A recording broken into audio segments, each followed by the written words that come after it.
Good evening, Baiba. Good morning, Christopher. I was wondering, I think we have a conversation about the STP and MBA abbreviations that we are constantly using in our language and also in our public content that we are sharing with audiences, because from the feedback that we have received from our listeners and also from our community members, if I may call them. Some people may not know or understand what the hell we are talking about, that we are already used to these terms, but for other people, they may not feel so familiar yet. I think that's a wonderful idea. We've received lots of feedback about that. And so today's episode is a deep dive on STP, where it came from, and put it into contrast of where evidence-based marketing sits. So with that, where to start? Because, to be honest, this wasn't just Kotler's baby, right? Like he's the one who popularized it. But a big part of that, the S in particular, segmentation, began long before Kotler's first book was written. Isn't that right? Yeah, it's true. I found academical paper that was describing the history, because for me it was more important to understand like which was first, egg or the chicken. And what I found out was that in 1930s there was a guy, Robinson and Chamberlain, who kind of revitalized economic theory. And basically, they came up with this concept that segmentation is basically a new way how to look at the marketing strategy and how to address diversity that is becoming more popular among the consumer needs and wants, like what consumers want from brands and from products. And to meet those varying preferences and requirements, they suggested this concept that you need to start to segment the market, or you need to start to find your distinction in the market through segmentation. You think about going over the period of time in which any goods or services were being sold, at some point it broke down to really small group, village, town, tribe levels where there was really only one option if you needed to get anything done, right? And so all those reasons that brought someone into category, those category entry points, those buying occasions really pre-exist all of modern branding. And thus, if you were looking for someone to provide some leather goods, there was one option. If you were looking someone to do this or do that, there was one, maybe two options. Those two options might be very clear as to how they might be different. One might be more expensive, one might be less expensive, and thus people with more money would go to this one, and people with less money might go to that one. And maybe even people who had more money simply preferred this one because it was closer to their house. The opportunity to segment started to become a necessity when you had brands, more and more brands offering seemingly the same thing over time. How to then find those gaps and to exploit some of those market opportunities became a practical need. Kotler started to assemble existing ideas, segmentation, targeting, and positioning into a cleaner framework. And that framework happened to be incredibly teachable. And that's a big reason why it continues to spread, is because it just makes a lot of intuitive sense to most people who hear about how to go to market. Yeah, and the targeting are naturally extended from segmentation, which is basically like if you are segmenting your audience, you also need to target your marketing activities towards this audience. But I think that one of the biggest mistakes when they were setting up the concept of segmentation and targeting was that they were basing this concept into the behavioral analysis of consumers. And as we know, if we are looking at the consumers from the outside perspective, we can understand like what kind of products they are using, how they react towards the price difference, or how they react towards some sort of promotional activities. But we can't understand the cognitive processes that are actually happening inside of the human mind or in a brain, how actually they are like, making the decision. Yeah, I mean, this is where the cracks really start to show, at least for us, when applying a fundamentalist STP point of view to the marketplace, is that STP really assumes that markets behave like small, very knowable groups. And it treats buyers as if they are sitting still inside of these segments, simply just waiting for an ad, just waiting to be persuaded, waiting to be controlled by some marketer to tell them exactly what to do. And it assumes that this preference can in fact be engineered and that loyalty can be built through some kind of sharper positioning. But under the hood, it's largely a deterministic model. And so you do the right analysis, pick the right target, craft the right message, and then outcomes should just controllably follow. But real markets actually don't cooperate with that fantasy. And most modern day consumers never read Kotler's textbooks to learn how to behave. Yeah, and this kind of goes back to Theodore Levitt, who in 1960s came up with academical paper, Marketing Myopia. Marketing myopia. Myopia, sorry. And he was the one who defined this inside out view and basically outside in view, which we are also using interchangeably here in brandLingual when we are specifically talking about the brand strategy, where a lot of brands just love to look from inside out perspective on their brand and also on the whole ecosystem around the brand, including the audience who they believe will naturally love the brand because the brand exists. Levitt is the one who defines these two perspectives that you can look from the inside out and be very product focused, which goes hand in hand with the STP way of thinking and looking at the market. Or you can also look from the outside in point of view, which is more related to this point of view. Specifically, if we look at the Jenny's Armaniac's distinctive brand asset theory, it only looks at the brand strategy from outside in point of view.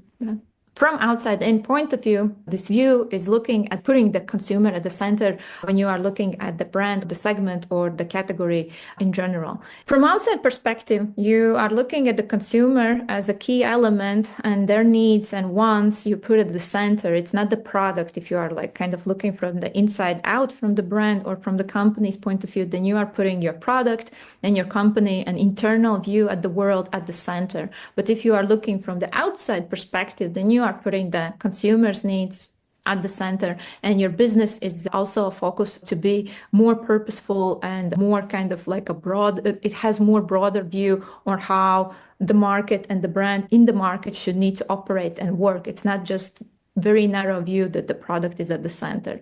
And as we know, in nowadays, there are, of course, professors and academics who are proposing that if you want to be a successful marketer and also brand strategist, you actually need to have both views. It's not about one or the other. It's actually about having Hazel's horns present in the room when we are talking about market and brand strategy. Yeah, from an inside out perspective, you see why something like STP theory can provide this comfort, and it's very comforting. I mean, there's this subtle psychological comfort that is baked into it because it gives organizations someone to imagine, a persona, a target, a human-sized story that makes internal alignment far easier. Even if it quietly disconnects the brand from how the market actually behaves at scale, it's comforting to the small group of humans, client and agency side, to come together on that. And that's why we believe STP really remains so powerful inside companies, even as its predictive power outside companies weakens, and the evidence doesn't really hold up to a fundamentalist approach to how to apply it. Now, none of this means that an STP approach is entirely wrong. It just means that it's terribly local and specific to an inside out demand. And it was built for a particular era with particular constraints and particular assumptions about human behavior that at that time made sense. And those assumptions didn't age especially well once media exploded and fragmented and categories matured and buying behavior revealed itself to perhaps be more about probability than determinism. So the real limitation of STP isn't that it's evil or entirely obsolete. It's that it just mistakes narrative clarity, inside out thinking for market truth. Its ability to work every single time starts to become a big problem for marketers, particularly when they're being demanded to hit real positive commercial outcomes every single time. That's where it really starts to show its cracks and its flaws. But I also don't agree to those who are criticizing, for example, Jenny's take from outside in point of view. I do believe a lot of practitioners, they just don't understand like what outside in perspective means, that it's about the big generalized patterns. Outside in point of view is based on large amount of data that are generalized, and I think that a lot of practitioners, they are looking more for some sort of like a inside out view in Jenny's work. And that's why I am always kind of suggesting, when I'm part of this conversation where I hear that someone is confused, that yeah, those are outside in, these kind of perspectives. They are about how market works or how brands in generally should need to build their brand strategy or think about their marketing strategy. But when you are operating with your own particular brand, you need to have this your inside out angle to be added to this view. You need to have your own operating system, how you will use those law-like patterns that comes from this outside-in perspective. Yeah, how you sell it in internally to your small team in such a way to lead to outcomes that actually meet real market demands. That becomes the translation art form. And that's where all the fluency and literacy is most necessary, because now you literally need to be bilingual, hence born, brandlingual. The outside in understanding has really been a revelation. Well, here you have on the screen two practitioners, and we understand it and we get it. So you can't throw that back at us. And this is where the newer evidence actually forces a reframing of a lot of the things that I was trained and I taught for many years, Baiba as well. And that growth doesn't come from just choosing the perfectly right segmented people and persuading them that one brand is better. It comes from being easier to mind and easier to find across many buying situations among many people, most of whom don't care very much and don't want to be segmented into your perfect little personas. So, in other words, evidence-based models explain how markets actually behave. And so then the mistake is turning STP into a law of nature instead of treating it more as an internal storytelling tool. And when you do that, and when you think of it that way, you start optimizing for some kind of perfect internal alignment elegance instead of actual reach and penetration. That's what the market needs. And internal reassurance is good for us because it's comforting. But just because we're comfortable on the inside doesn't mean that the external marketplace even cares about how we think or feel about our Keynote and PowerPoint and Canva slides. And so that there is in the gap and that messy middle and that space in between where we want to build confidence among real practitioners, built by practitioners for practitioners, whether on the client or the agency side. That's where we've been operating. And we want to share more of how we work through that and the practices and tactics that we use to accomplish that. I think it's also a thing that whenever a practitioner read How Brands Grow, the red book, the first one for the first time, do you have this kind of like internal refusal to kind of, follow those rules, or do you feel excitement? For me, when I first time read the How Brands Grow book, for me, it felt like this is a confirmation. Finally, someone confirms what I have thought for a very long time. And I didn't kind of heard when I was like doing my own research interviews with the practitioners in advertising industry, because they all had these very weird opinions about that brands need to create their own subcategories. They need to have a different propositions for each segment for each brand segment. With every campaign, you need to come up with new proposition that is specifically for a particular small piece of audience that a brand is operating or kind of like, selling the products to. And I was like, that's not how probably things are actually working, because my parents are entrepreneurs since I remember them. And whenever they talk, when I was a kid and I was like part of those conversations just by being in the car, and we were driving 100 kilometers from the city to our country house, and they were just talking constantly about their business. I was like part of the conversation, and I heard that that's not the way how actually the business owners are also thinking about their business. And it's weird how we in our industry, we are kind of trained almost like to talk and speak with business owners in a not organic way, or in not in organic language. I think that a lot of business owners are more fluent, if they will be honest with themselves, with the 𝗂𝗃𝗃𝗃 Institute's point of view, than what Philip Kotler has brought in our language, how we communicate inside of the industry.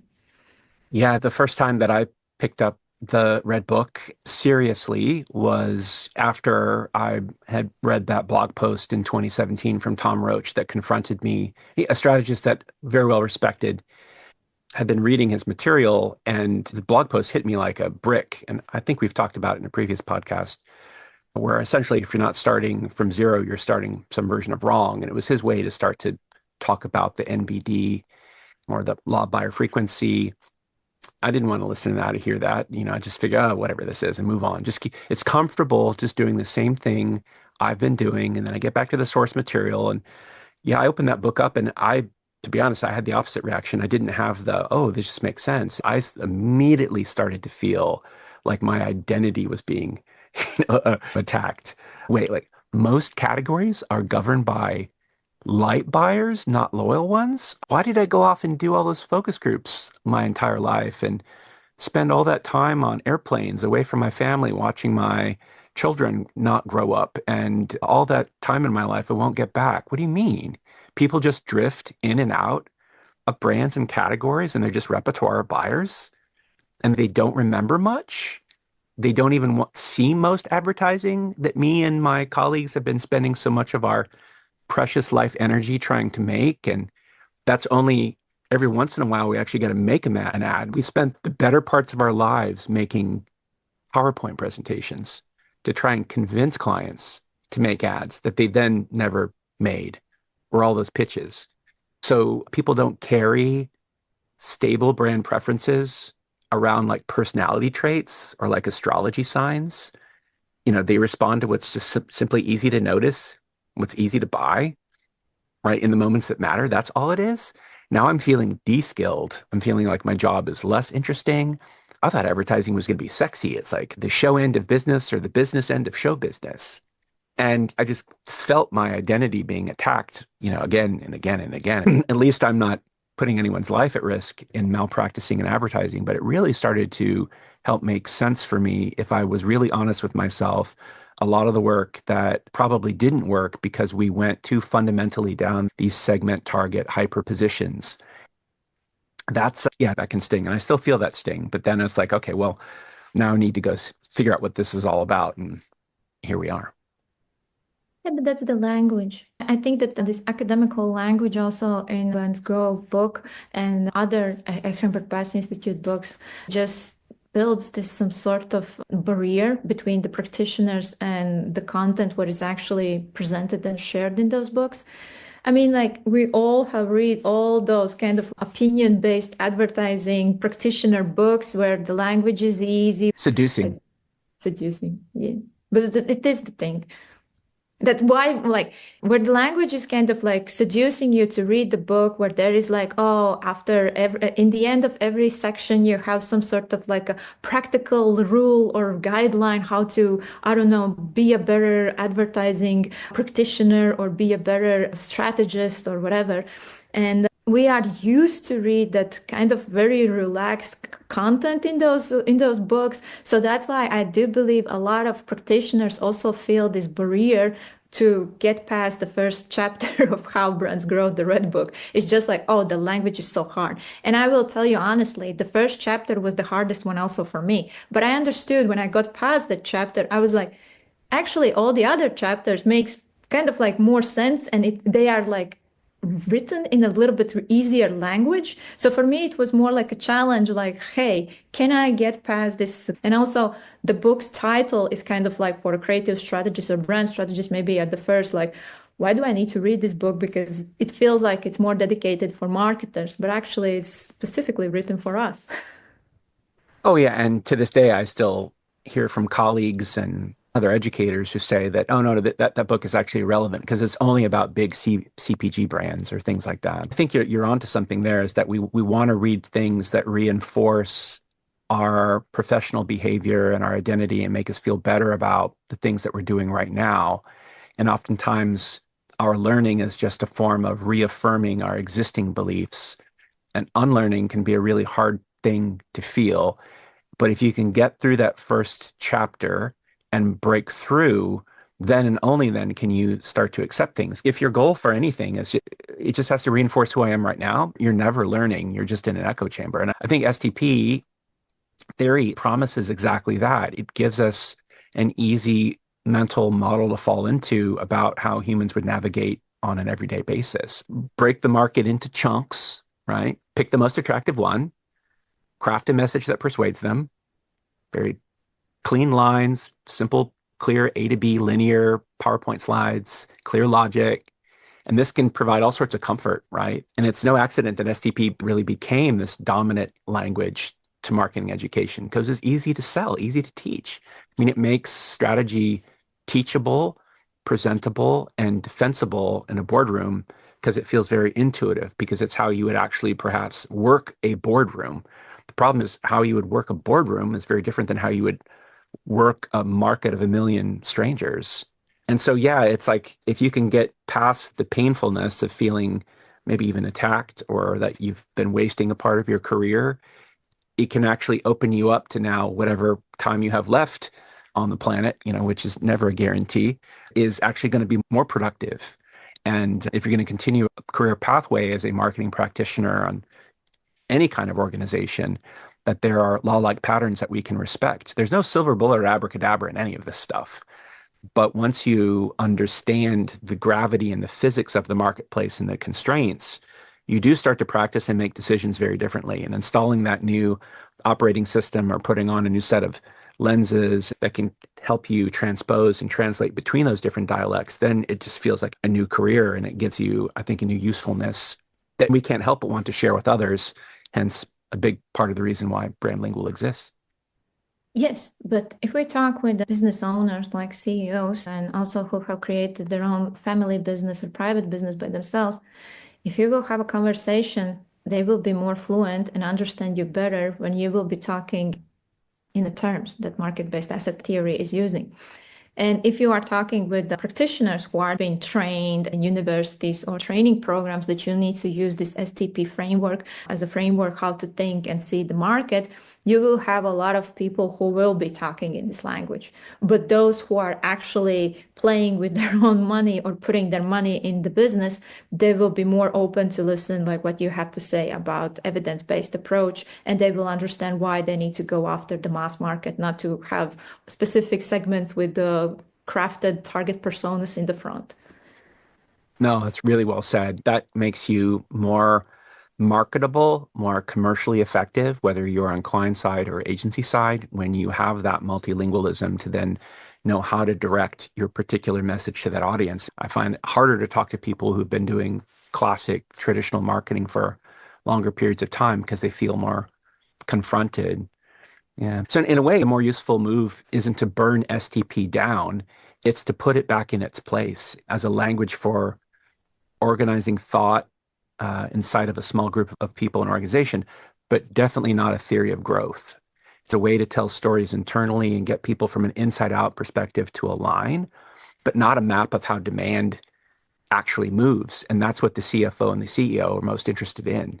So, I guess you could say marketing then doesn't fail because people misunderstand STP. It fails because they confuse all of the comfortable internal team alignment as some kind of external guarantee of market success or predicated on some kind of market truth. And so that tension between what feels sensible and comforting inside the building and what actually drives behavior outside in is the space we're really here to explore.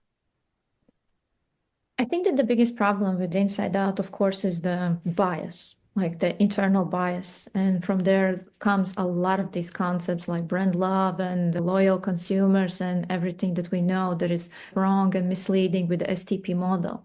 If you focus more on the outside in perspective, more you place the consumer at the center, how consumer actually makes their decisions, and you are not approaching the consumer as a black box, just basically trying to figure out based on their actions, like based on also your stimulus that you are placing on the consumer, like, hey, if I will stimulate my audience with this some sort of like a message, which is the stimulus, they will do something or there will be response in the end. But what is happening in between in the mind of the consumer is almost approached as a black box. We don't care about how they actually make decisions or how they actually are learning the information about us, about our products, or how they are remembering us in the purchase moment. And that, for me, it's the most kind of confusing moment when we are talking about the STP model. And a lot of strategists knows that behavioral analysis will never give you the answer to the question why people are doing certain things. It will only give you some sort of explanation. They do X, Y, Z in a time frame or with the amount of purchases per certain period of time. That's it. But why? It's still an open question. And when you think from memory perspective, then you start to realize why. Exactly. And that's the big shift. The evidence in the past focused us on understanding consumer behavior as the stimulus, right? And really, the response to behavior is memory and habit built up slowly through nudges over time. And people don't buy because of just the last ad they saw that told them to buy this thing. They buy what just naturally is retrieved in memory and what comes to mind and is simply easy to get. And that's why the old sort of behaviorist idea of right message equals right action really just starts to fall apart. You can't persuade a brand into memory. You have to build it through repetition, repetition, repetition, consistency, and cues that stick. Because if a brand isn't remembered, it's not chosen. Full stop. And memory decides the consideration set long before any rational evaluation ever happens. And that big shift represents how we start to practice differently, and it changes our inputs. And it definitely also starts to change the way we measure brand health and category buyer memory over time.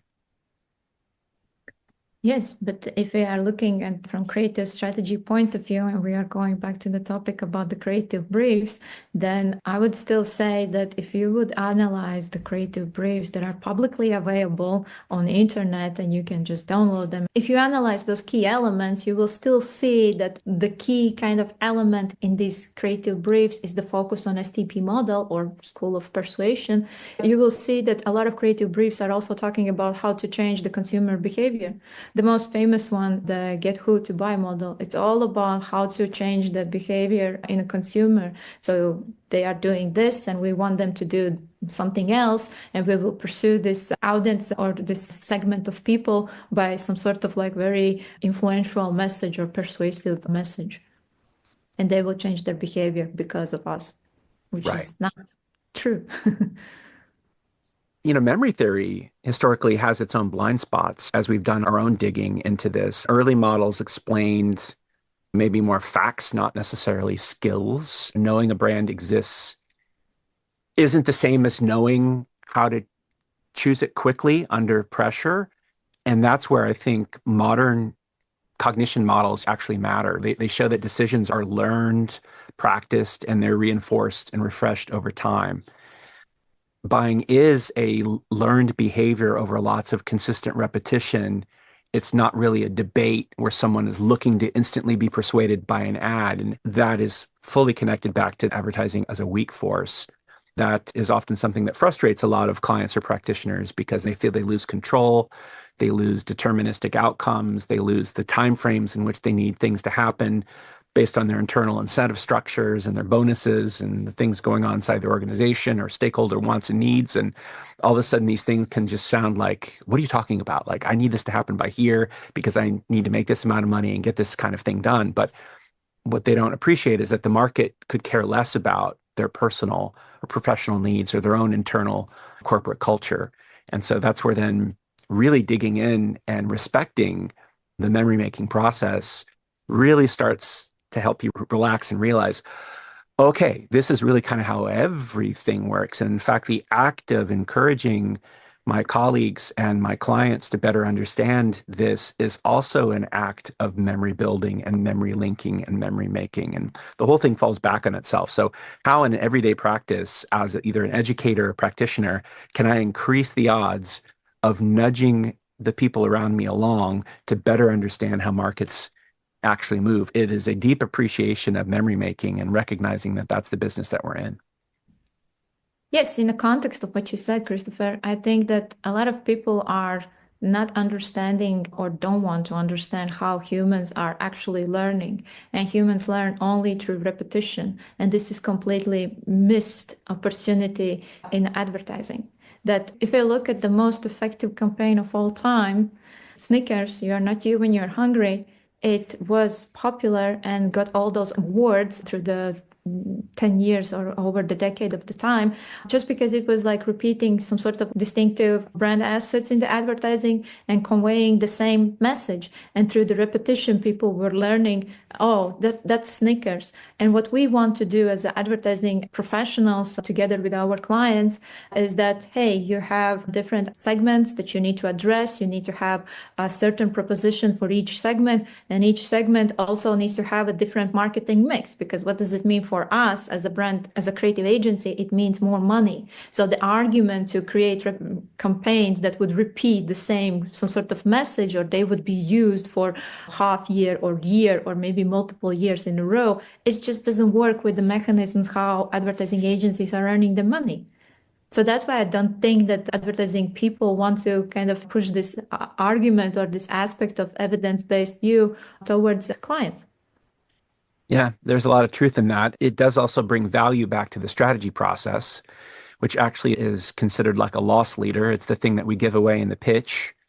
And then everyone thinks, oh, great, strategy's done. So we're going to scope this project out. And now you've got 10 client handlers and brand managers all over it and creative teams. And you've got like maybe, zero point 0.5 of a strategist, because, oh, we've already done all the strategy work. And then you wonder why our departments and our groups are shrinking, and it's harder for us as freelancers to find, new scope, because strategy gets devalued, because in the end, it's all about a production mechanism, selling time against making rectangles and shiny objects and then producing different ones.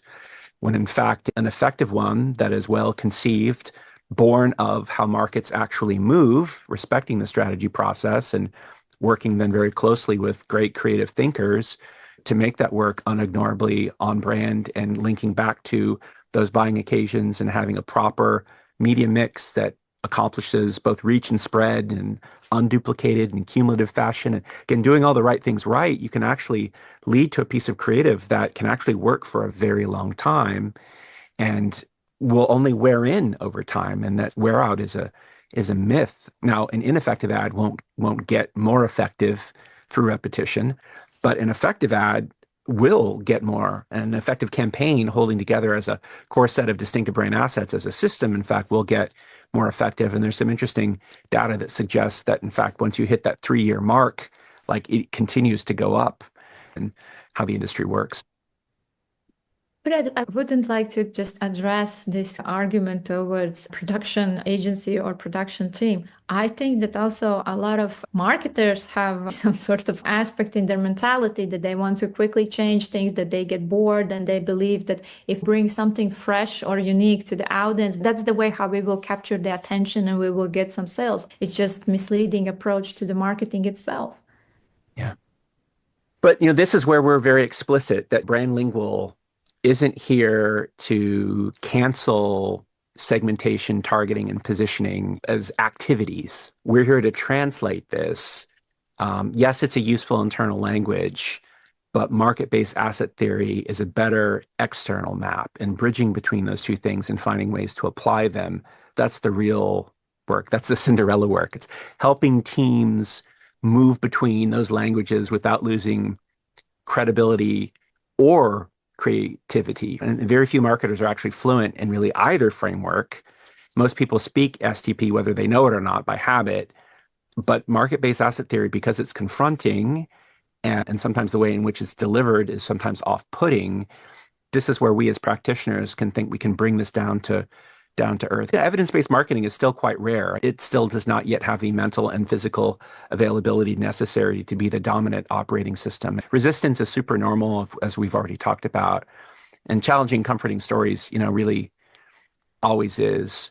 But now there's a new twist. And if for someone looking for more new energy or a new way to practice or a new perspective in their career, this could actually tune them into actually getting work done correctly, doing the right things right, and in fact, getting more trophies on the wall or whatever they're looking for too in the end. So the future really isn't choosing between intuition and evidence. It's really learning when to use each and knowing which one the market actually listens to.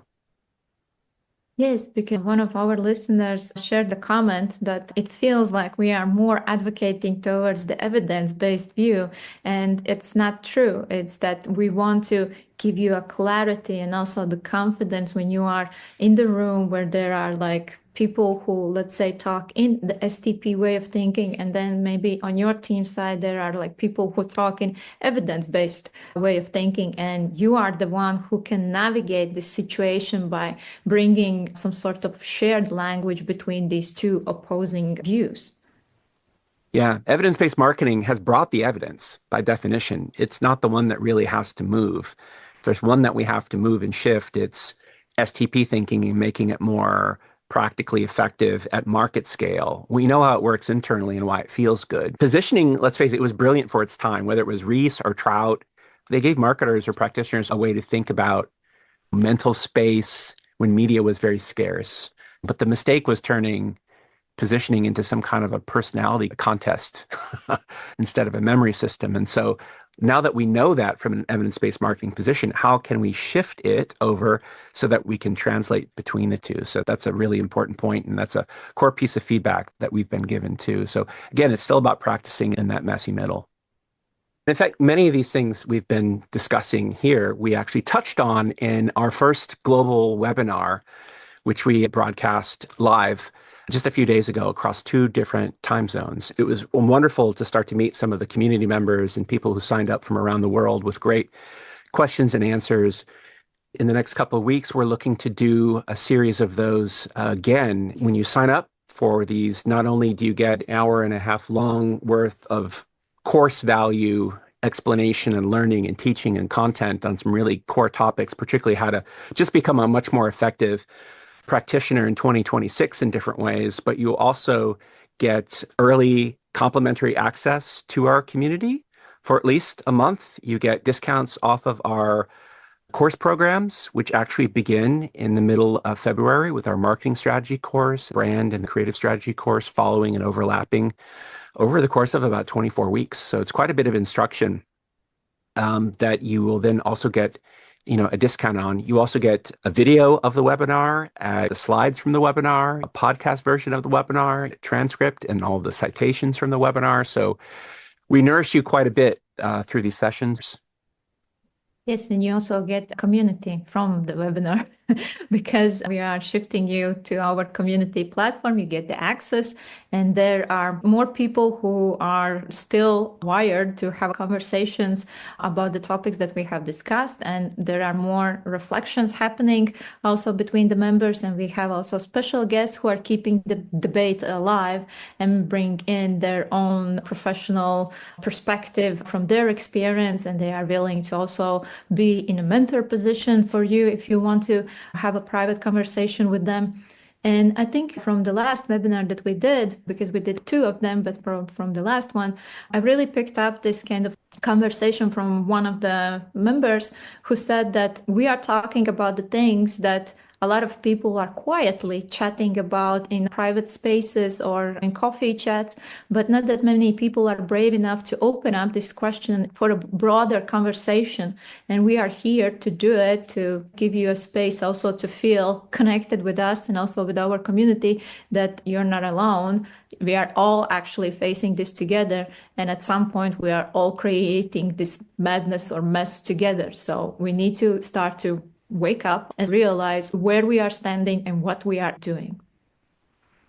I couldn't say it better than that. It's time to awaken from our cultural slumber, and brandLingual is a part of that wake-up call. And we encourage you to join us and find different ways to interact with our content. And with that, we have a lot of work to do to get out there to edit these videos and to teach and train you more and answer your messages and all the feedback you're providing us. So perhaps without further ado, good evening, Baiba.